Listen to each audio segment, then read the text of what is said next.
लौटन राम निषाद को उनके प्रदेश अध्यक्ष पिछड़ा वर्ग प्रकोष्ठ से बर्खास्त कर दिया गया है, हटा दिया गया है। और बताया जा रहा है कि जिन मुद्दों को लेकर के लौटन राम निषाद ने सवाल खड़ा किए थे, लोगों के बीच एक बात कही थी, वह बहुत स्पष्ट है और उस पर चर्चा की जानी चाहिए। और उस पर राष्ट्रीय अध्यक्ष अखिलेश यादव, जो समाजवादी पार्टी के राष्ट्रीय अध्यक्ष है, उनका उस पर क्या मंतव्य है वह अभी तक सामने नहीं आया है। और यह बात भी सोशल मीडिया पर वायरल हो रही है कि राष्ट्रीय अध्यक्ष अखिलेश यादव ने जो कार्रवाई की है वह गलत है और राहुल सिंह पर अभी तक कार्रवाई क्यों नहीं की गई, जो पार्टी विरोधी गतिविधियों में लगातार शामिल रहा है, पार्टी विरोधी गतिविधियों में लगा रहा है और अपनी ही पार्टी के नेताओं को हराने की बात करता है, उनको मरवाने की या उनकी हत्या की भी बात करता है। राहुल सिंह समाजवादी पार्टी के छात्र सभा का राष्ट्रीय अध्यक्ष रहा है और उसको लेकर के कहा जाता है कि वह समाजवादी पार्टी की विरोधी गतिविधियों में शामिल रहा है। लौटन राम निषाद ने इस मुद्दे को लेकर के भी कई जगह पर बात कही थी कि राहुल सिंह किस तरीके से पार्टी विरोधी गतिविधियों में शामिल है, उसके ऊपर कार्रवाई भी की जानी चाहिए, जिससे पार्टी के नेताओं, पार्टी के कार्यकर्ताओं का मनोबल टूट रहा था। दूसरी बड़ी बात है, लौटन राम निषाद ने राम और परशुराम को लेकर के जो बात कही है वह स्पष्ट है कि समाजवादी पार्टी के जो प्रेस विज्ञप्ति का फोरम है वहाँ से भी या किसी प्रवक्ता के फोरम से यह बात स्पष्ट नहीं कही गई थी कि क्या वाकई में यह राष्ट्रीय अध्यक्ष का एक बयान है या राष्ट्रीय अध्यक्ष की मंशा है कि परशुराम की एक बड़ी मूर्ति लगाई जाएगी, या केवल पार्टी के कुछ लोगों की एक राय थी जिसको लेकर के एक बड़ी बहस भी शुरू हुई और अखबारों में छपी भी, और उसको लेकर के एक बड़ा तूल दिया गया कि समाजवादी पार्टी भगवान परशुराम की एक बड़ी प्रतिमा जो है बनाने जा रही है, भव्य प्रतिमा बनाने जा रही है, जो एक तरीके से कहा जाए समाजवादी पार्टी के एजेंडे में है। इसको लेकर के लौटन राम निषाद ने कहा था कि समाजवादी पार्टी का यह एजेंडा नहीं है बल्कि पार्टी के ही कुछ लोगों का एजेंडा है, लेकिन इसको लेकर के भी एक तरीके से बातें साफ नहीं की गई पार्टी के द्वारा, जो कन्फ्यूजन पैदा करती हैं आज भी। दूसरी बड़ी बात है, उन्होंने राम के अस्तित्व को लेकर के सवाल खड़ा किया था और कहा था कि यह उनका निजी मामला है। राम का अस्तित्व काल्पनिक रहा है और काल्पनिक है, ऐसे में वह संविधान में भरोसा करते हैं, अपने महापुरुषों में, पेरियार में और ललई सिंह यादव में, और कहा जा सकता है ज्योतिबा फुले में, और बाकी जो जगदेव प्रसाद कुशवाहा जी हैं उनमें आस्था रखते हैं। ऐसे में सवाल यह है कि कोई भी व्यक्ति अपनी आस्था को लेकर के, अपने विश्वास को लेकर के स्वतंत्र है, वह उसके निजी विचार हो सकते हैं और उनके विचार पार्टी को प्रभावित नहीं करते हैं, क्योंकि जब वह व्यक्ति खुद ही कह रहा है कि वह उसका निजी विचार है कि वह इसके बारे में क्या सोचता है। ऐसे में राष्ट्रीय अध्यक्ष को इस मामले पर जरूर गंभीरता से सोचना चाहिए कि लौटन राम निषाद को हटा दिया गया है, यह अपने आप में एक अलग मुद्दा है, लेकिन विचार लौटन राम का निजी था। दूसरी बात है, राहुल सिंह पर अभी तक कार्रवाई क्यों नहीं की गई? क्या राहुल सिंह पर कार्रवाई न कर समाजवादी पार्टी के राष्ट्रीय अध्यक्ष अखिलेश यादव यह संकेत भी देना चाहते हैं कि वह जिसके ऊपर चाहेंगे कार्रवाई करेंगे, जिसके ऊपर चाहेंगे कार्रवाई नहीं करेंगे? यह उनका भी निजी मामला है, यानी पार्टी अध्यक्ष का भी एक तरीके से निजी मामला है कि वह किसके ऊपर कार्रवाई करते हैं और किसके ऊपर कार्रवाई नहीं करते हैं।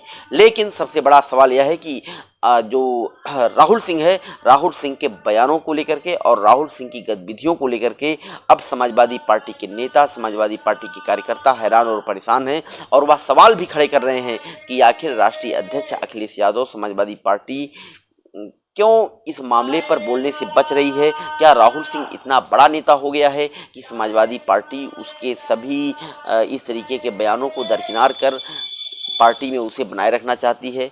और सवाल यह भी है कि पार्टी की जो दिशा है, क्या लोगों को निकालने के पहले उनसे स्पष्टीकरण नहीं मांगा जा सकता, या पार्टी में जो लोग अपनी निजी बयान देते हैं उनको पार्टी में रहने का हक नहीं है? इन सब मुद्दों पर भी बातचीत हो रही है। आपको हम दोनों बयानों के बारे में भी, लौटन राम निषाद से क्या कुछ बात हुई है, पार्टी के एजेंडे और पार्टी के राम परशुराम के बारे में भी, और अनिमेष प्रताप सिंह उर्फ राहुल के बारे में भी। राम जी, आप बड़ा बेबाकी के साथ हर मुद्दे पर बोलते हैं। राहुल सिंह का एक ऑडियो वायरल हो रहा है जो कहा जा रहा है कि अयोध्या और फैजाबाद से ही हैं, और क्या है पूरा मामला, और क्या आप मानते हैं कि ऐसे मामलों को राष्ट्रीय अध्यक्ष जी को संज्ञान में लेना चाहिए? राष्ट्रीय अध्यक्ष का मतलब अखिलेश यादव को। मैं जो राहुल सिंह समाजवादी छात्र सभा का प्रदेश अध्यक्ष रहे हैं, राष्ट्रीय अध्यक्ष रहे हैं, और जाति के वो ठाकुर हैं, राजपूत हैं, उनका जो ऑडियो मैं सुन करके हतप्रभ हूं कि यादवों की हत्या कैसे कराई जाती है। यादवों को चुनाव कैसे हराया जाता है, ठाकुर को जिताया कैसे जाता है, किस तरह की राजनीति की जा रही है। और उस ऑडियो को सुनने के बाद तो हमारे आप जैसे लोग हताश और निराश हो जा रहे हैं कि ऐसे ऐसे लोग आस्तीन के सांप बने हुए हैं जिनको हमारे लोगों का संरक्षण प्राप्त है। लौटर राम निषाद को इस नाते कि राम के प्रति मेरी आस्था नहीं है। हमारा बयान ये आता है कि परशुराम की प्रतिमा स्थापना हमारी पार्टी का एजेंडा नहीं है। वास्तव में मैं खोजी पत्रकार रहा हूं, अखिलेश कृष्ण मोहन मेरे भैया, मैं खोजी पत्रकार रहा हूं। हम लोग अंदर दबी हुई जमीन के अंदर भी दबा हुआ कोई समाचार हो तो उसको निकाल करके लोगों के सामने रखने का काम करते रहे हैं। मैंने खंगाला अपने पार्टी के जो उस दरमियान जितने भी प्रेस नोट हमारे प्रवक्ता राजेंद्र चौधरी जी के द्वारा गया, मैं कहीं भी नहीं देखा कि समाजवादी पार्टी परशुराम की प्रतिमा लगाना चाहती है। हमारे माननीय राष्ट्रीय अध्यक्ष अखिलेश यादव जी ने ऐसा वादा किया है। इस आधार पर जो पिछड़ों में एक आक्रोश, दलित में, पिछड़े में, मुसलमानों में एक आक्रोश की भावना गई, लौटन राम निषाद को एक संदेशवाहक समझ करके, एक पिछड़े वर्ग का नेता समझ करके कि मैं माननीय अखिलेश यादव जी तक अपना संदेश पहुंचाऊंगा। और मैं गहन मंथन करने के बाद, सारे प्रेस नोट को खंगालने के बाद जब ये लगा कि मेरे नेता का, मेरे पार्टी का इस बयान से कि 108 फुट की प्रतिमा परशुराम की लगेगी, जगह जगह प्रतिमा लगाई जाएगी, वो हमारा बयान नहीं था। हाँ, पार्टी से जुड़े हुए कुछ लोगों का ये मंतव्य था। मैंने बयान दिया, उसका स्पष्टीकरण भी मैं राष्ट्रीय अध्यक्ष जी को दे चुका था। लेकिन दूसरा, राम के आस्था के प्रति जो सवाल आया, लेकिन प्रश्न जो चैनल का हमारा भाई जी न्यूज का चैनल वाला किया, लगता है कि साजिश है, उसने मुझे भावनात्मक रूप से इतना उद्वेलित कर दिया। तब मुझे कहना पड़ा था कि राम में मेरी आस्था नहीं है, संविधान में आस्था है, बीपी मंडल में आस्था है, सामाजिक न्याय में आस्था है। मैं चाहता हूं कि जिस तरह से मुझे सजा दी गई, मुझे पदच्युत किया गया, पिछड़े वर्ग के लोगों की, दलित वर्ग के, अल्पसंख्यक वर्ग के लोगों की भावनाएं आहत हुई हैं। लेकिन मैं अपने दलित, पिछड़े, वंचित समाज के लोगों से मैं निवेदन करना चाहता हूं कि सामाजिक न्याय की बुनियाद कमजोर न हो, समाजवादी पार्टी की जड़ में मट्ठा न घुले।